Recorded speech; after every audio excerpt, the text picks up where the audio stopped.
बिस्मिल्लाहिर्रहमानिर्रहीम। अस्सलाम वालेकुम। जैकब न्यूज़ सां मां आहियां आबिद अली मंगरियो। पेश आहिनि हिन वक़्त जूं हेडलाइन। जैकबाबाद वेझो दिलमुराद थाणे जी हद नूरवाह वेझो रस्ते जी मामूली ॻाल्हि तां जखराणी बिरादरी जी ॿिनि धुरियुनि में झेड़ो। गोलियूं लॻण सबबि 22 वरनि जो शौकत अली जखराणी मारिजी वियो, जॾहिं त हिकु ॼणो ज़ख़्मी थी पियो। जवाबदारनि जी गिरफ़्तारी लाइ मक़तूल जे वारिसनि जो नूरवाह पुल ते लाश रखी धरणो। टायरनि खे बाहियूं ॾेई रोड ब्लॉक कयो वियो। चुल बाईपास वारे इलाइक़े में मासूम नींगर करंट लॻण सबबि फौत। 5 वरनि जो मासूम नींगर मोहम्मद नूनारी जो रांदि दौरान मोटर खे हथु लॻी वियो, जितां करंट लॻण सबबि नींगर बेहोश थी वियो, जंहिंखे तालका अस्पताल आंदो वियो, जिते नींगर फौत थी वियो। अस्पताल इंतज़ामिया पारां एम्बुलेंस न मिलण सबबि वारिस नींगर जो लाश रिक्शा ते खणाए आया। जैकबाबाद में ज़बरदस्ती मासूम ॿार धार करण ते हिंदू औरत मुड़ुस ससु ऐं सहुरे ते केस दाख़िल कराए छॾियो। मुड़ुस ऐं ससु गिरफ़्तार। जैकबाबाद जे सिटी थाणे जी हद पंचायती घिटी जी रहवासिण गुड़िया शर्मा मुड़ुस पारां ज़बरदस्ती 3 मासूम ॿार 4 वरनि जो राहुल कुमार, 3 वरियनि जी मेवरी ऐं 2 महीननि जी करिश्मा खे धार करण ख़िलाफ़ अदालत ज़रिए मुड़ुस सोनू कुमार, ॾेर विनोद कुमार, ससु कृष्णा बाई, वनीता कुमारी ऐं सहुरे प्रेमचंद उर्फ गुड्डू ख़िलाफ़ केस दाख़िल करायो। पुलिस औरत जे मुड़ुस सोनू कुमार ऐं ससु कृष्णा बाई खे गिरफ़्तार करे वरितो आहे।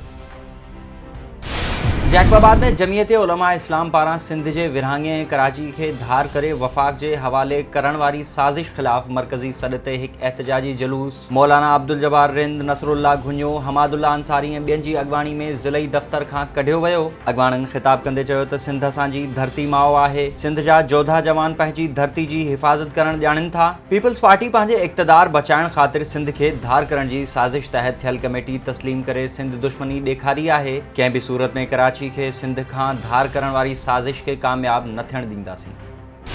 न्याज़ी ऐं नेब जी मिली भगत रुगो सियासी मुखालिफ़नि खां इंतकाम वठणु आहे। अहिड़े ख़्यालनि जो इज़हार मुस्लिम लीग नवाज़ जे ज़िलई सदर ज़फ़र अली शाह जैकबाबाद प्रेस क्लब में प्रेस कॉन्फ्रेंस कंदे कयो। हुन चयो त न्याज़ी 11 मुकम्मल नाकाम थी चुकी आहे। वफ़ाक़ी हुकूमत जी ग़लत पॉलिसियुनि जी सज़ा अवाम महांगाई जी सूरत में भोगे थो। मुल्क जी मईशत मुकम्मल तबाह थी चुकी आहे। हुकुमराननि वटि यू टर्न खां सवाइ ॿियो को कमु नाहे। हाणे बि मुल्क खे नवाज़ शरीफ़ जी सख़्त ज़रूरत आहे। मुल्क जी मईशत खे नवाज़ शरीफ़ ई बचाए सघे थो। इन मौक़े ते फ़कीर मोहम्मद ज़हरी, आशिक अली, बंगुलज़ई, अली नवाज़, गोपांग, अमानुल्लाह छलगरी, रजब अली ज़हरी पंहिंजे 150 साथियुनि समेत बलूचिस्तान नेशनल पार्टी खे छॾे नवाज़ लीग में शमूलियत जो ऐलान कयो। प्रेस कॉन्फ्रेंस में नून लीग जे ज़िलई जनरल सेक्रेटरी मोहम्मद इलियास शेख, गौस बख्श अब्बासी ऐं ॿिया पिणु मौजूद हुआ।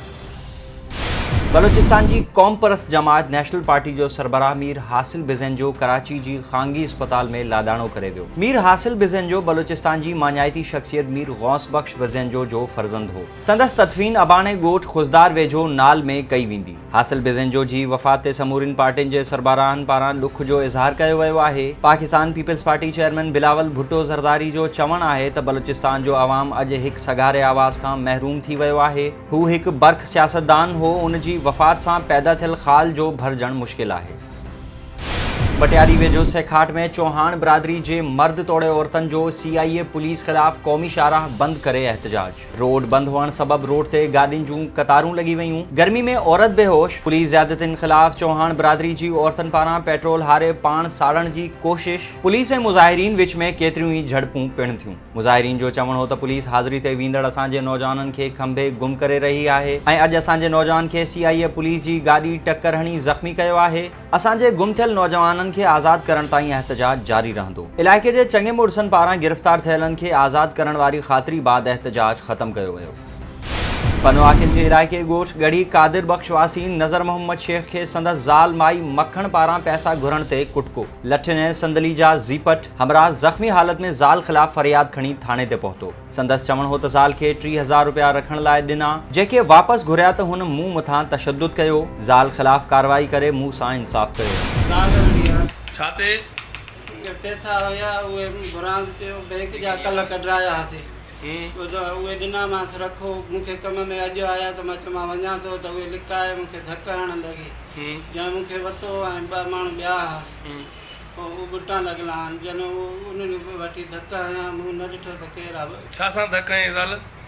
हुयसि माना सरोटा आहे, उहो लठियूं हुअसि ऐं संदली हुयसि मानी पचाए पई उहा हुयसि छा नालो अथसि? तओ खणी उहो घुमाए पई। काज़ी अहमद में 4 ॾींहं अॻु मुबैना पुलिस तशद्दुद सबब जेल कस्टडी में फ़ौत थियल ॻोठ साहिब ज़रदारी जे रहवासी हाजी मुख़्तियार अहमद ज़रदारी जे क़त्ल केस में मुबैना तौर मुलविस काज़ी अहमद थाणे जे अॻूणे SHO हुसैन अली खरल, SHO दाऊद रिंद, एहलकारनि अब्दुल लतीफ़ ऐं पहलवान कुंभर जी अदम गिरफ़्तारी ख़िलाफ़ वहीद अली ज़रदारी ऐं ॿियनि जी अॻवानी में एहतजाजी मुज़ाहिरो कयो वियो ऐं घुर कई त पौरीअ जे क़त्ल में मुलविस पुलिस एहलकारनि खे गिरफ़्तार करे इंसाफ़ कयो वञे।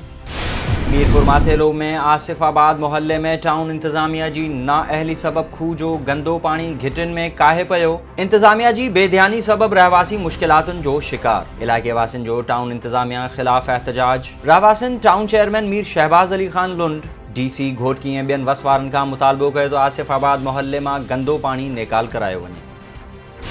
असिस्टेंट कमिश्नर ड्रिगड़ी झामन दास पारां मुहर्रमुल हराम जे सिलसिले में मरकज़ी इमाम बारगाह ऐं मातमी जलूसनि जी गुज़रगाहुनि जो दौरो। मुहर्रमुल हराम जे सिलसिले में इम्कानी इंतज़ामुनि जो जाइज़ो वरितो वियो। इन मौक़े ते सैयद नवीद शाह ऐं कादिर बख्श कमरानी खां AC पारां तफ़सील पिणु वरिता ऐं हर मामले में इंतज़ामिया जे सहकार जी ख़ातिरी कराई। AC झामन दास सहाफ़ियुनि सां ॻाल्हाईंदे चयो त मुहर्रमुल हराम में मजलिसनि ऐं जलूसनि खे सख़्त सिक्योरिटी मुहैया कई वेंदी ऐं इंतज़ामिया पारां साणनि हर मुमकिन सहकार कयो वेंदो। ही हुयूं हिन तव्हांजूं हेडलाइंस। वधीक ख़बरुनि ऐं अपडेट्स लाइ विज़िट कयो असांजी वेबसाइट www.jacobnewsht.com ऐं फेसबुक ते फॉलो कयो। ॾिसंदा रहो जैकब न्यूज़, ख़बर खां हक़ीक़त ताईं।